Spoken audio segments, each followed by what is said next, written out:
machin, je suis français, ou j'habite en France. Et toi, qu'est-ce que tu fais? Moi, j'apprends chez moi des choses très simples. Mais ce que j'aimerais montrer, c'est que on peut communiquer déjà, qu'il n'est pas forcément nécessaire d'apprendre toutes les règles de grammaire difficiles et pas très intéressantes souvent pour pouvoir communiquer avec les gens. Et bien sûr, au travers de ces vlogs en russe, j'aimerais peut-être vous enseigner quelques expressions de russe, mais attention, parce que comme aujourd'hui c'est mon troisième jour, cela veut dire que ma prononciation et peut-être les phrases que j'écris ne sont pas forcément justes.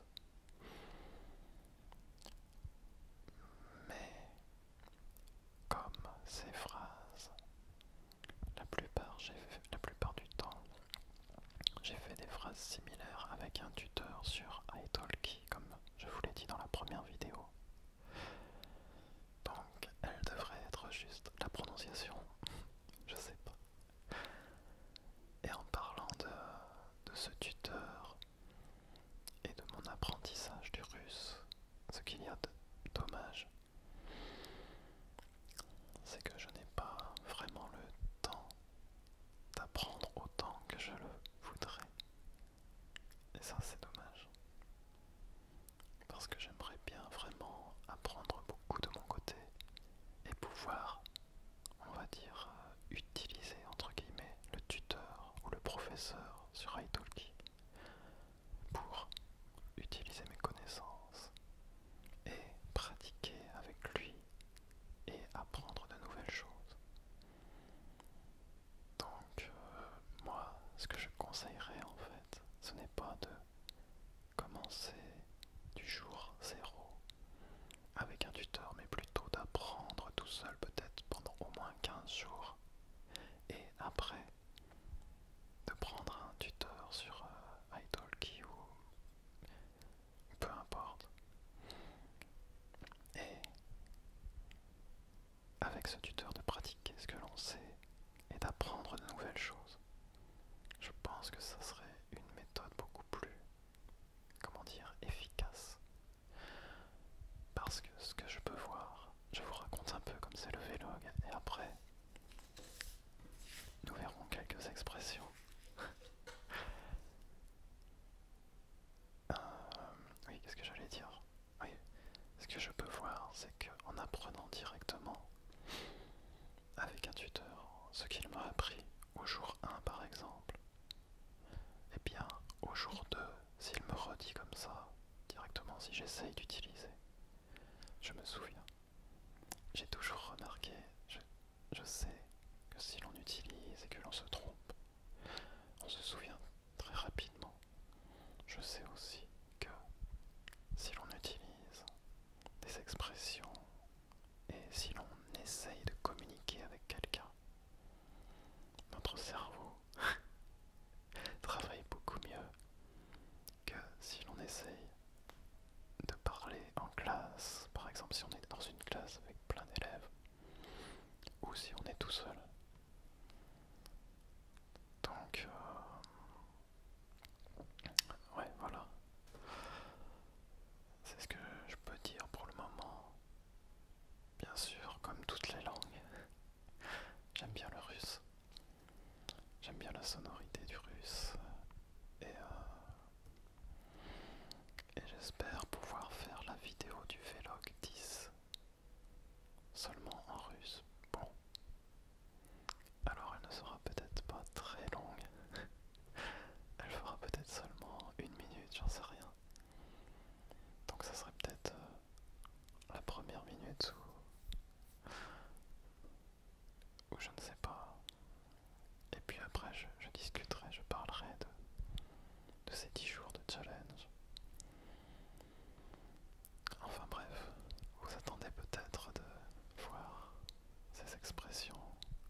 je ne suis pas sûr que pour vous ce soit très, comment dire, intéressant, ou peut-être que ça va vous ennuyer.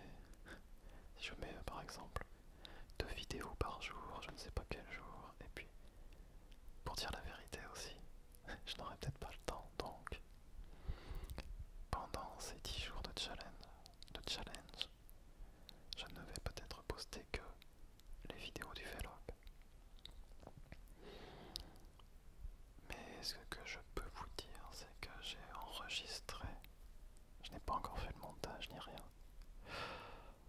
mais j'ai enregistré une vidéo, la 4e vidéo de Je vous chuchote des expressions japonais. J'ai enregistré la première vidéo pour vous enseigner quelques expressions de base en coréen. J'ai aussi une vidéo d'une sorte de jeu de rôle de vendeur de savon que j'ai essayé de faire l'autre jour. Et donc, toutes ces vidéos, je pense que je les mettrai en ligne à la fin de ce challenge. Non, je pense que je ferai comme ça. Peut-être que ce challenge de ruse vous ennuiera et je m'en excuse, vous pouvez juste revenir dans 7 jours maintenant si vous n'aimez pas ça.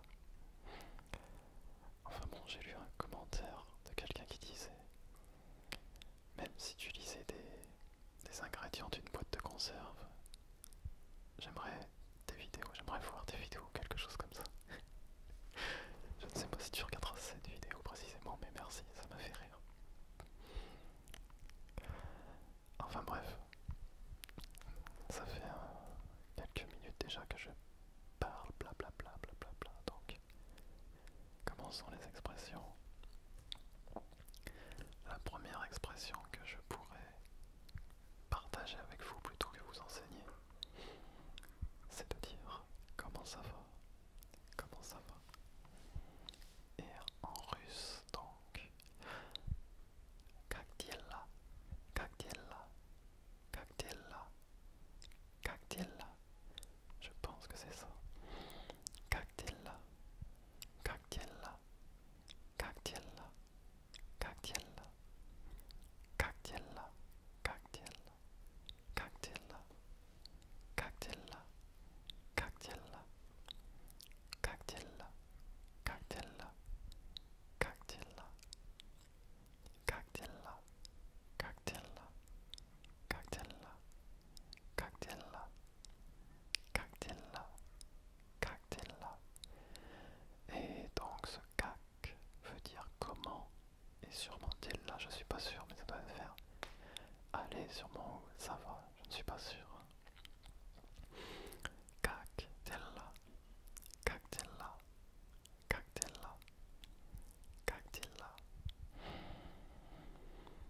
cac dela, cac dela, cac dela, cac dela, cac dela, cac dela, cac dela, cac dela, cac dela, cac dela, cac dela. Et pour répondre ça va bien, donc ça sera la deuxième expression. Pour répondre ça va bien en russe, donc le mot devrait être хорошо, хорошо, хорошо, хорошо, хорошо, хорошо, хорошо, хорошо, хорошо, хорошо, хорошо, хорошо, хорошо, как дела, хорошо, pardon, как дела, хорошо, хорошо, хорошо, хорошо, хорошо. Et ensuite on pourrait dire aussi là, comme super bien, vraiment bien. Ça sera le troisième mot que j'aimerais partager avec vous aujourd'hui. Et la prononciation est légèrement, je dirais pas compliquée, mais